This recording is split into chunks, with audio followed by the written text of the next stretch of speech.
Good evening all of you. திரும்ப ரிப்பீட்டடாக எல்லாருமே அந்த டெலகிராம் சேனல்லே இதே தான் கேட்டுட்ருக்கிறீங்க. நோட்டிஃபிகேஷன்ஸ் சேனலில் மீன்ஸ் பர்சனலாக கேட்டுட்ருக்கிறீங்க. SI notification, PC notifications. So நான் சொல்லும்போது ஏற்றுக்க மனசு வரல உங்களுக்கு. நான் ப்ரீவியஸ் வீடியோ போட்டுட்டு ஒரு 2 மினிட்ஸ் கமெண்ட் ஆஃப் பண்ண மறந்துட்டேன். அதுக்குள்ளே 10 பேர் கணிப்பு தப்பு. ஆக்சுவலாக நான் பிடிஎஃப் மெமராண்டம் வச்சு போட்டுட்ருக்கிறேன், டிபார்ட்மெண்ட் மெமராண்டம் வச்சு போட்டுட்ருக்கிறேன். ஏதோ நம்ம கணிக்கிறோம் அப்படின்னு சொல்லி அவங்க கமெண்ட்ஸ் போடுறாங்க. பட் இப்போ நான் சொன்னது தான் சரி அப்படின்ற மாதிரி சட்டசபையில் மாண்புமிகு முதலமைச்சரே சொல்லியிருக்கிறாங்க. உங்களுக்கான அறிவிப்புகள் வரும். போலீஸ் மானிய கோரிக்கை வர காத்துருங்க. நிறைய போலீஸ் ஸ்டேஷன்ஸ் திறக்க போகிறோம், நிறைய ஃபயர் சர்வீஸ் திறக்க போகிறோம். சட்டசபையில் போலீஸ் மானிய கோரிக்கை வர காத்துருங்க அப்படின்னு சொல்லியிருக்கிறாங்க. ஸோ அந்த வீடியோ கிளிப்பிங்ஸ் மோஸ்ட் ப்ராபபிளாக எல்லோரும் பார்த்துருப்பீங்க. எனக்கு அந்த நியூஸ் சேனல்லேருந்து வந்தது, அதனால் ஜஸ்ட்டு நான் இதில் ஃபர்தராக ப்ளேபேக் பண்ணி விட்றேன். ஸோ இங்கே வந்து கிளி ஜோசியம் ப்ரெடிக்ஷன்ஸ் எதுவுமே நம்ம சொல்லலை. என்ன ஃபேக்டோ அதை தான் சொல்லிகிட்ருக்குறோம். மெமராண்டம் இருந்தால் மட்டும்தான் போட்டுட்ருக்குறோம். ஸோ ஒரு கவுண்ட் நானே போட்டுட்டு இவ்வளோ வேக்கன்சி அந்த மாதிரி ஜென்ரேட் பண்ணிட்டு தெரியல. ஸோ இப்போ நீங்கள் சொல்கிறது உண்மையாக இருந்தால் 28ஆந்தேதி நோட்டிஃபிகேஷன் வரும் நிறைய பேர் சொல்லிட்டு இருக்கிறாங்க. நீங்கள் சொன்ன 28ஆந்தேதி நாளைக்கு 28ஆந்தேதி வரதா இருந்திருந்தால் இந்நேரம் வெப்சைட் அப்டேட் ஆகிருக்கணும். கம்மிங் சூன் அப்படின்னு ஒரு காலம் ஓப்பன் ஆகிருக்கணும். என்ன 2025க்கான எஸ்ஐன்னு சொல்லிட்டு ஒரு பேஜ் ஓப்பன் ஆகிருக்கணும். எதுவுமே இல்லை.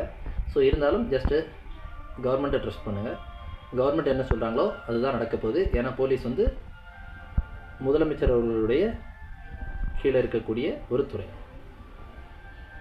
ஸோ வெயிட் பண்ணுவோம். மானிய கோரிக்கை ஏப்ரல் 28, 29 2 நாட்கள் நடக்குது. காவல்துறை, தீயணைப்புத்துறைக்கானது. நீங்கள் எதிர்பார்த்ததை விட சூப்பரான அனௌன்ஸ்மெண்ட்ஸ் வரும். நம்பிக்கை, தோனி சொல்கிற மாதிரி ப்ராசஸை நம்பணும், நடக்கும். நீங்கள் வெயிட் பண்ணுங்கள்.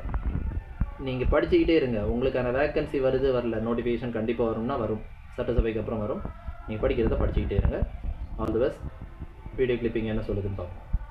மாண்புமிகு பேரவைத் தலைவர் அவர்களே, நம்முடைய சபாநாயகர் அவர்கள் காவல்துறை குறித்து சில கேள்விகள் இங்கே எழுப்பப்பட்ட போது அவர் கை உயர்த்தியவர்கள் எல்லாம் கவனிக்காமல் அடுத்த கேள்விக்கு போய்விட்டார்.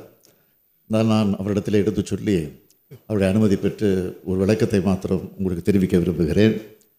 இந்த பேரவையில் இருக்கக்கூடிய பலர் காவல் நிலையம் வேண்டியும் தீயணைப்பு நிலையம் வேண்டியும் கோரிக்கைகள் தொடர்ந்து வைத்து கொண்டிருக்கிறார்கள். நேரில் பார்க்கிற போதும் எடுத்து வைக்கிறார்கள், கடிதம் மூலமாக எனக்கு அனுப்பி கொண்டிருக்கிறார்கள். அதை நான் மறுக்கவில்லை. இங்கே அது குறித்து பேச வேண்டும் என்று கையும் தூக்கி உயர்த்தி காட்டி பேச வேண்டும் என்று சொல்லியிருக்கிறீர்கள். அவர்களுக்கெல்லாம் சேர்த்து ஒட்டுமொத்தமாக ஒரு சில புள்ளி விவரங்களை நான் சொல்ல விரும்புகிறேன். இந்த அரசு பொறுப்பேற்று 2021 தமிழ்நாடு காவல்துறையில் பல்வேறு மாவட்டங்களில் இதுவரை 72 புதிய காவல் நிலையங்கள் உருவாக்கப்பட்டு செயல்பாட்டிலே இருந்து வருகின்றன.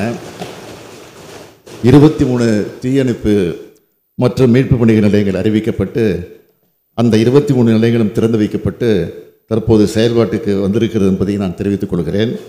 மாநிலத்தின் நிதி நிலைமைக்கு ஏற்ப மாண்புமிகு உறுப்பினருடைய கோரிக்கைகளை கனிவுடன் ஒரே நேரத்தில் பரிசீலிக்கப்பட்டு சாத்தியக்கூறு இருக்கக்கூடிய இடங்களில் புதிய காவல் நிலையங்கள் மற்றும் தீயணைப்பு மற்றும் மீட்பு பணிகள் நிலையங்கள் அமைப்பதற்கான நடவடிக்கைகள் எடுக்கப்படும்.